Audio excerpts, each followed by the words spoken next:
The boys. No, it's more like the men. Smelly, dirty, straight to the bars, through the dark alleyways, men. Always horny, thinking about fucking anyone they want to, men. And the boys have changed the definition of what true hero should be like. Murder is now normal, and I fucking love to see it. And it's not like I've murdered someone and hid their body under my room's foundation. That was way back in 1999.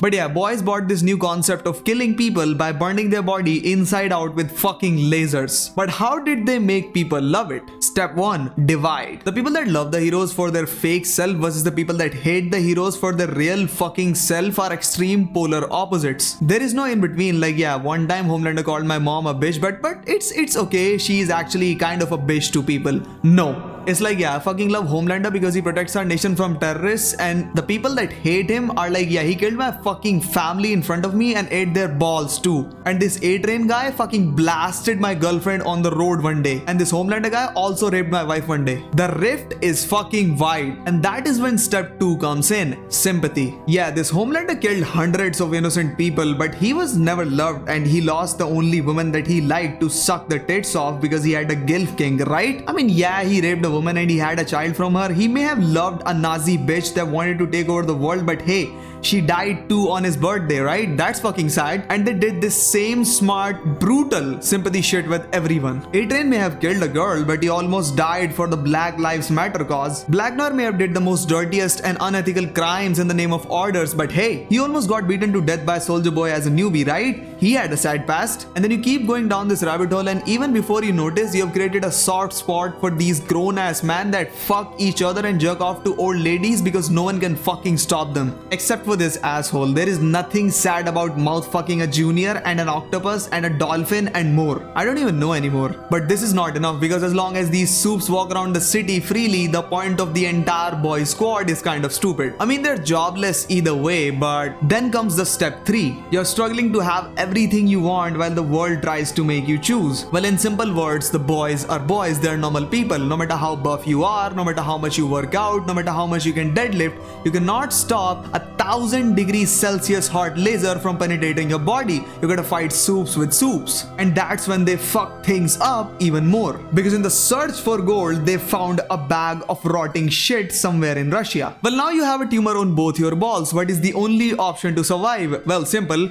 Kill yourself. And that's exactly what they did by injecting temporary weed that melted most of their brains. I mean, they didn't even have one to start off with. But we still aren't quite there yet. You see, when the family as a whole doesn't work quite well, we get kids involved, and you know kids, they're fucking dumb. Kids are materialistic, ungrateful pieces of shit worse than cats. And something worse than cats is satanic. And that's what they did. Homelander and Soldier Boy were equally stinky pieces of shit, father and son to be precise. But Homelander have the kid's sympathy, so all of a sudden he's not the target anymore. Everyone is now against Soldier Boy. They're not with Homelander, but they're also not against him. But before we move on to killing people in public, let's talk about how Marvel dealt with superheroes killing people. Since most of their projects are PG-13, when Wanda accidentally saved all the people in streets and blew half of the building and killed a few there, they made an entire movie on top of that. Vision died because of poor backup. They made an entire fucking series out of that called Wanda and Vision, where Wanda transcends into an even worse kind of bitch, witch. And guess what? In Doctor Strange Mom, finally Wanda killed an entire squad of dummies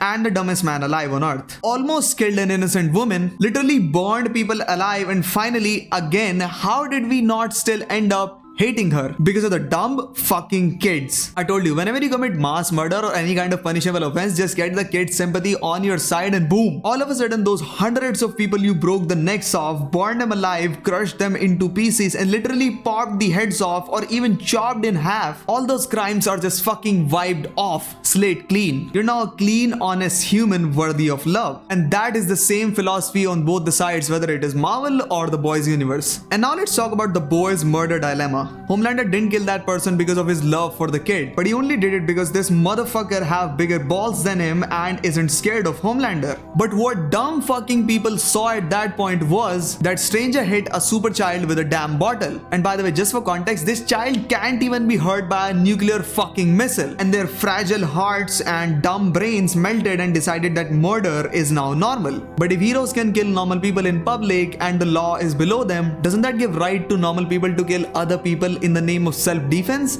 Well, that's what Purge is called. But that's a whole different story for a whole nother day. Bye.